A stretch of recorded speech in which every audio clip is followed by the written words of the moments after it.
नींद ना आना, ये एक कहने को तो एक साधारण सा शब्द है, पर जिनको ये दिक्कत आती है, उनकी रात ही नहीं, दिन भी बहुत खराब हो जाता है।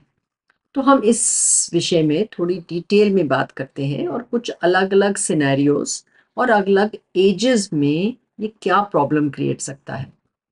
तो पहला केस हम लेते हैं जो मैंने रिसेंटली देखा, कोई 25-26 साल का एक लड़का, जिसका मेन प्रॉब्लम था कि मेरे को रात को नींद नहीं आ रही और मैं कुछ हद तक दवाइयाँ ट्राई कर सकता हूँ, पर फिर भी मुझे कुछ फ़र्क नहीं पड़ता और कभी-कभी दवाई के साथ आती है, कभी नहीं आती। तो इसके लिए हमने क्या किया, तो हमको सीधा दवाई बढ़ाने का नहीं सोचना, बट ये सोचना है कि मैं उसकी प्रॉब्लम को समझूँ और देखूँ कि मैं क्या परिवर्तन कर सकते हैं अपने दिन में ताकि हमारी रात बेटर हो जाए। तो सबसे पहले हम पूछते हैं कि आपका यूजुअल बेड टाइम और सुबह उठने का टाइम कोई फिक्स्ड है कि फ्लक्चुएट करता है? तो आम तौर लोगों में देखा गया है कि इसमें बहुत फ्लक्चुएशन है, मतलब बहुत वेरिएबिलिटी है। तो वीकडेज में कहते हैं कि हम 12 या 1 बजे, इसने बताया कि मैं सोता हूँ, पर वीकेंड्स में सुबह कभी दफ़ा 3 या 4 भी बज सकते हैं। और उठने का समय, वीकडेज में उठने का समय 9, 10, 11, बट वीकेंड पे उठने का समय 1, 2, 3 भी हो सकता है।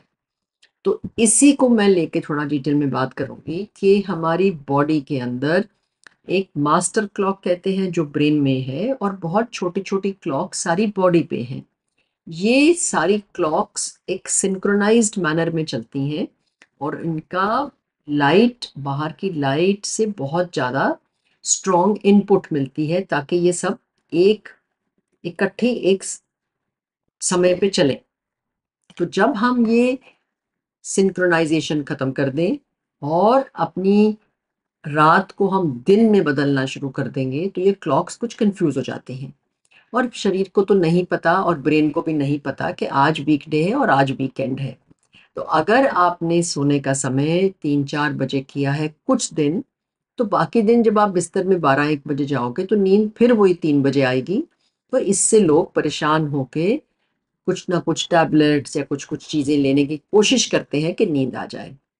तो सिंपल एक जो वेरी इम्पोर्टेंट टिप है, प्लीज़ एक कंसिस्टेंसी रखिए अपने बेड टाइम का और वेकअप टाइम का, अगर आपको अपना साइकिल ठीक करना है। इसमें और डिटेल में हमारे दिन में क्या करना चाहिए, बिल्कुल सोने से पहले क्या करना चाहिए, हम कुछ अगले वीडियोज़ में डिस्कस करेंगे।